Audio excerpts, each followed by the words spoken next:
Olá! Vamos conversar sobre o concurso de crimes, sobre o artigo 69, 70 e 71 do Código Penal, onde a gente tem o concurso material, o concurso formal e o crime continuado. Quando a gente se refere ao concurso de crimes, a gente está se referindo a uma situação em que uma ou mais pessoas realizou mais de um crime. Então, a gente precisa diferenciar qual a natureza do concurso para verificar qual a consequência jurídica na dosimetria da pena. E para isso, a gente vai estudar as 3 modalidades de concurso de crimes. A primeira modalidade, que está prevista no artigo 69, é o chamado concurso material. No caso do artigo 69, o que eu tenho? Eu tenho uma pluralidade de condutas que gera uma pluralidade de resultados. Então, o concurso material acontece quando a gente realiza mais de uma ação ou omissão, gerando mais de um crime. Essa conduta múltipla e esse resultado múltiplo pode ser classificado como algo homogêneo ou heterogêneo.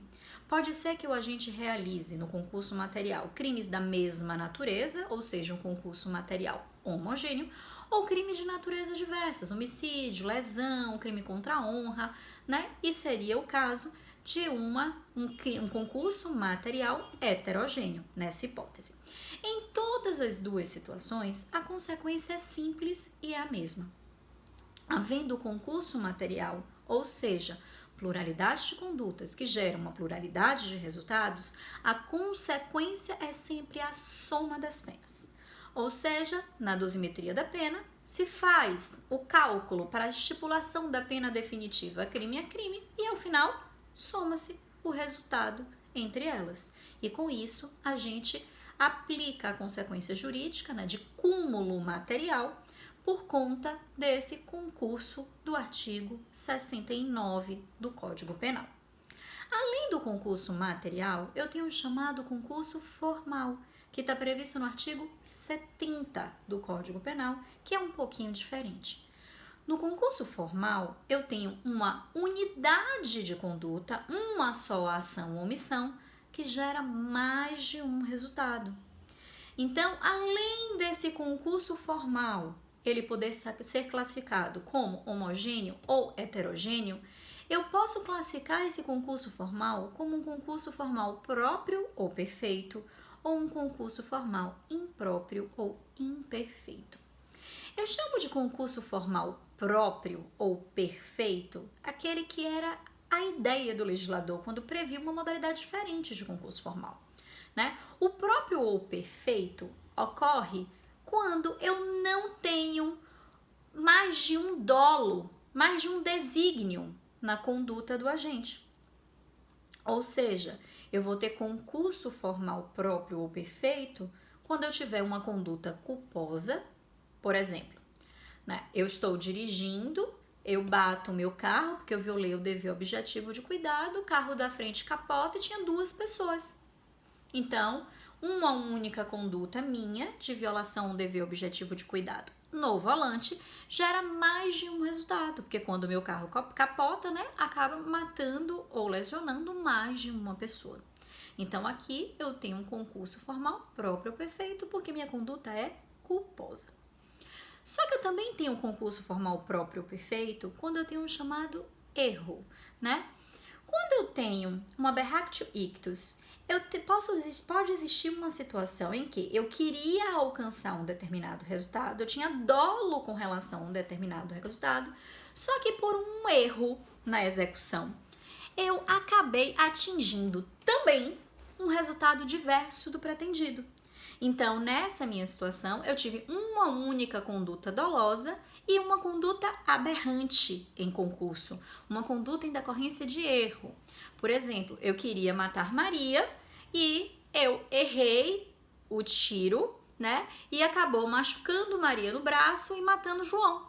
Então, eu tenho uma das minhas condutas decorrente de erro. Então, eu não tenho um desígnio autônomo com relação a essa pluralidade de resultados.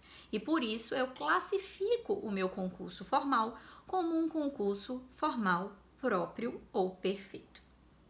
Com isso, vocês já conseguem entender o que seria o chamado concurso formal impróprio ou imperfeito.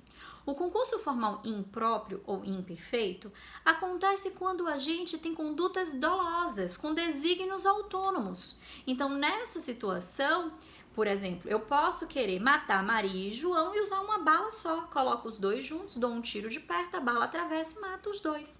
Então, eu estou fazendo o quê? Matando dois coelhos com uma cajadada só.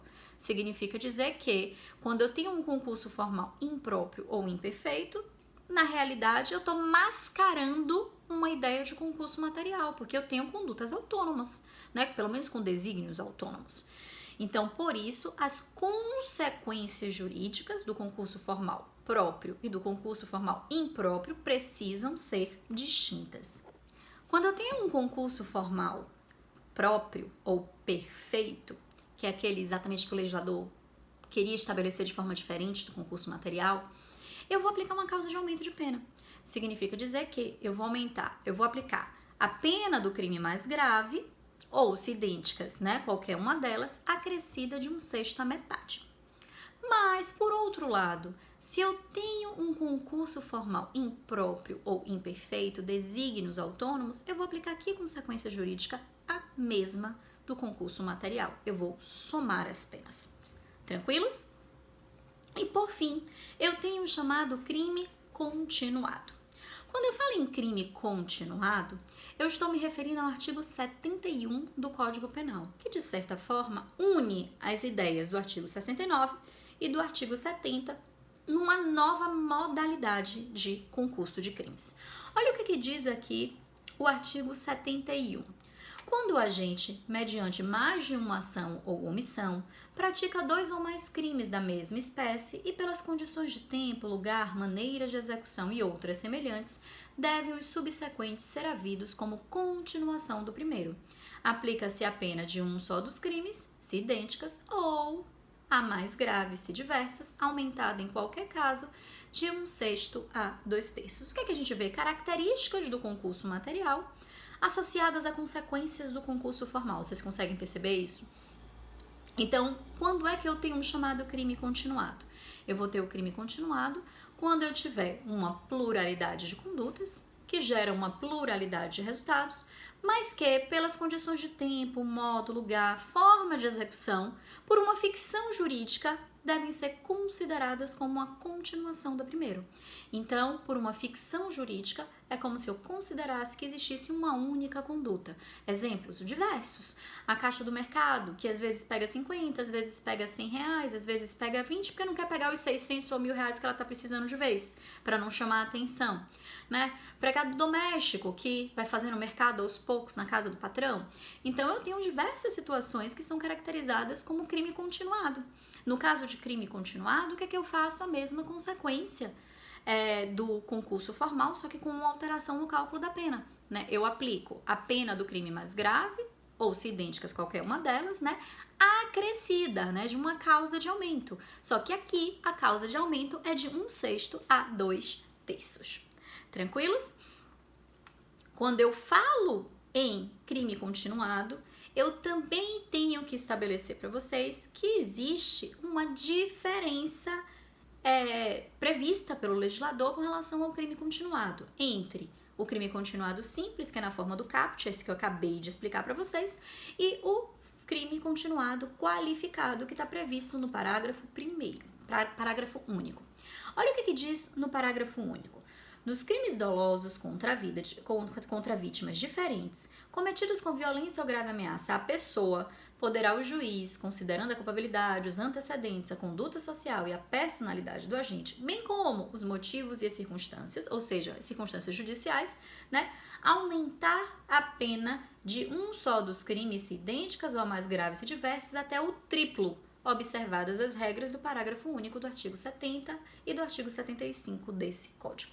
O que é que eu quero dizer? Se eu tenho um crime doloso contra vítima diferente, né, cometido com violência ou grave ameaça, eu, ao invés de aplicar a regra geral do crime continuado, eu vou triplicar a pena. Eu vou aplicar a pena do crime mais grave até o triplo, como uma forma de garantir uma consequência jurídica para essa continuidade delitiva.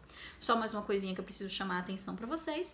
tanto no caso do concurso formal quanto no caso do crime continuado, essa forma diferente de estipulação da pena, estabelecer como causa de aumento e não como um cúmulo material de penas, é para beneficiar o réu.